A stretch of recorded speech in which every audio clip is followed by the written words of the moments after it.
Hey everyone, Brad here from the wellness team. For this week's video, as a wellness team, we thought it would be nice to just highlight from a personal training perspective, the crazy world of New Year's resolutions and whatnot, and, they can feel so stressful, and just wanted to give some insight from a fitness professionals who kind of working in that setting, and just kind of highlighting that, we are nowhere near perfect, and, we struggle with a lot of these things as well. So here goes my view of a New Year's resolution from a personal trainer. So when thinking and hearing about health and wellness, it can seem like it's an all-in or all-out type of thing.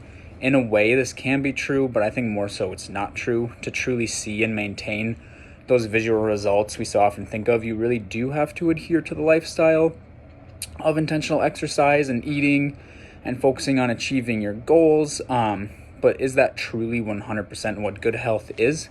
I think oftentimes a major aspect of health and wellness is really overlooked, and that's realizing how movement and eating truly makes you feel. That's mentally, emotionally, and of course physically. Hint, we know it's usually better when we're doing it and focusing on it, and seems harder or worse when we aren't doing it, and it seems a bit out of focus. Obviously, we can all recognize that. And that just goes to show the power it has on our mind as much as our body. But I think sometimes we lose touch with this aspect of wellness and feel the need to do a particular set of things, just because we're told to do so. But the more we realize all these small things we can do to just make ourselves feel better throughout the day, and really use movement as a tool to help reduce stress instead of allowing it to be a stressor, because, it's being shoved in our face that we have to do this or that. So using it as that tool to relieve stress instead of letting it, control your stress levels. This will help build a more positive relationship with movement, and really increase the likelihood of, adhering to those habits in the long run. Obviously in the long run will show us those results we oftentimes think of needing to achieve right up front. It really will help you in the long run as well, but that's not really where we want our focus to be.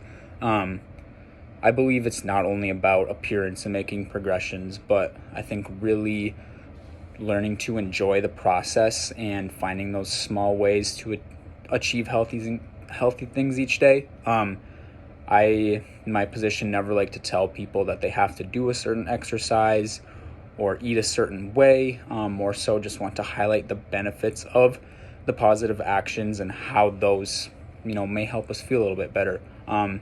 Always asking people how gym sessions make them feel afterwards, as opposed to, where were you at coming in and how do you feel afterwards? Because focusing on and recognizing those immediate results, I think really helps crave that more in the long run. One of my favorite ways to think of it is the days when you really don't feel like getting up, going for a walk, run, or lift, whatever it is you do for physical activity. Those are the days we probably need it the most. And with all that being said, this personal trainer's New Year's resolution is to remember to use these thoughts for myself, enjoy the small victories each day, and if I fall into a funk or feel like this week's workouts weren't great or very beneficial, just remembering that they made me feel better at the time, and I think that counts for a whole lot. So hope you enjoyed today's video and were able to take some insight from it. If you have any questions or any specific goals you're wanting to work towards your fitness, wellness, eating journey, just know you've got 3 personal trainers here at your disposal, so don't be afraid to reach out and ask any questions. Thanks, everyone.